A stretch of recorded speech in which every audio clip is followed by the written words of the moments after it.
Hey guys, Jimmy here, aka Palette of the Dead. Welcome back to the channel and welcome back to another Warhammer painting video. This one's not Mortal Realms magazine related, so it's not Stormcast and it's not Nighthaunt.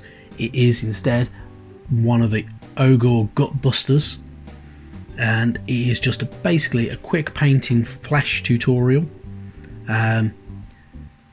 As I've said before, I'm not the best painter in the world, so don't take my word as gospel. There are better people out there, but this is how I go about getting a flesh kind of look on humanoid creatures.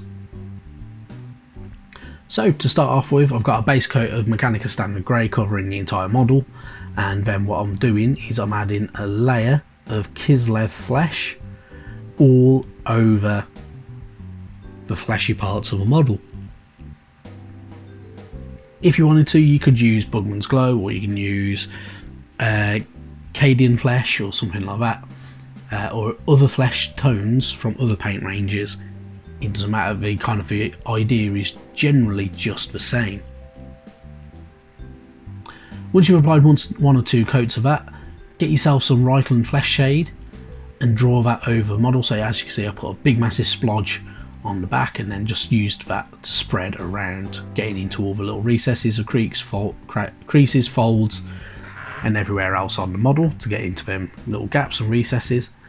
Make sure that you cover every fleshy part, including the face, including the body, the torso and the hands, because it will all get definition all over the model then for you.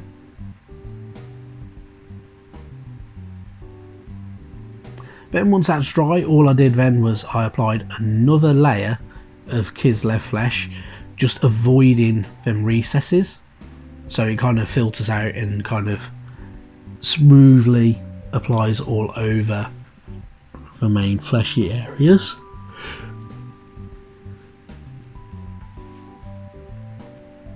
You may need one or two coats of this as well to get it looking smooth and get it looking more comfortable and more kind of flesh-like.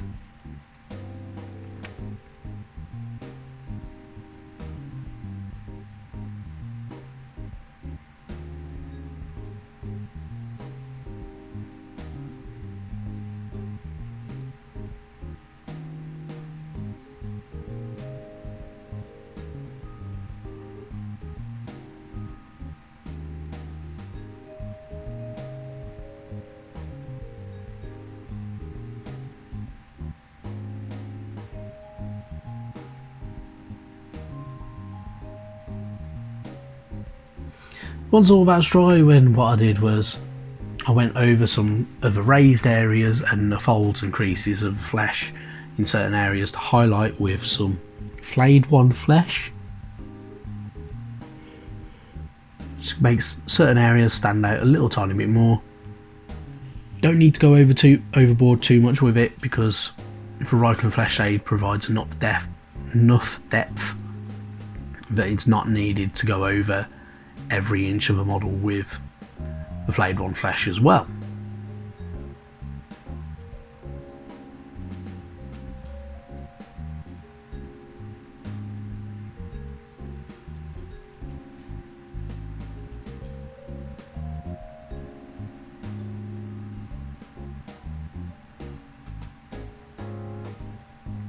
Right, then now all that has dried, what I've done now is I've added some Bugman's Glow over the bottom and top lip on the face of this ogre, and I also did it over his exposed nipples because he's an ogre, he doesn't wear a shirt. So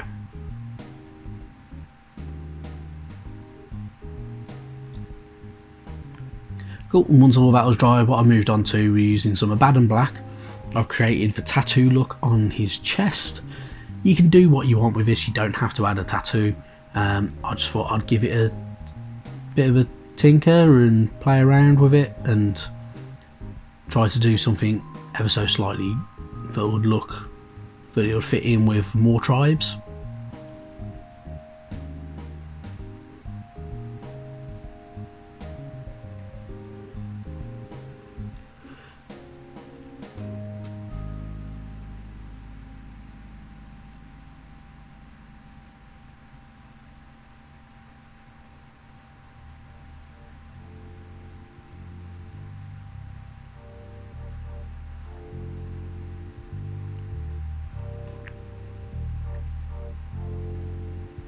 Right, once that was dry, and all I did was I went over the certain areas to neaten up with Mechanica Standard Grey, like over the beard and over the bits where I've gone over the flesh, gone over with flesh tones by mistake.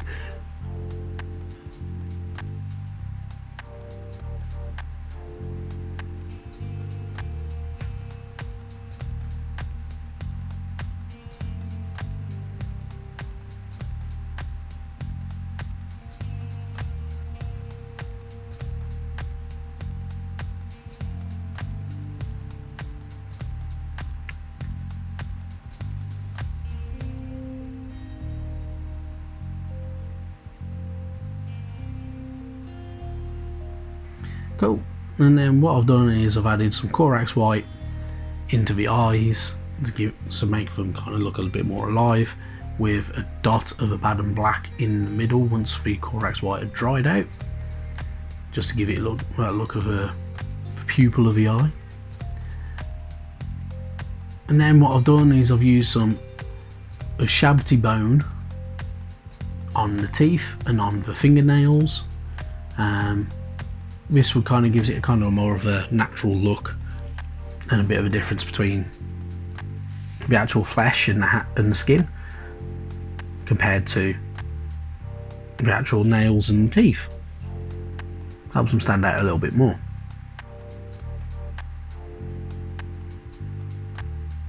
As a quick tip though, once that Shabty bone's dry, give it a light kind of shade with Seraphim Sepia to give you that bone kind of look. And then what I did was I actually used some Wraith bone to highlight the extra bits, so it gives it that kind of broken, kind of like dodgy looking, malnourished fingernails, and give the teeth a little bit more to stand out with, and a bit more tone and depth and everything like that. And that's it then, guys. So the model's all painted up. If you've enjoyed the video, hit the like button, hit subscribe, all that good stuff, and I will catch you next time. Bye bye now.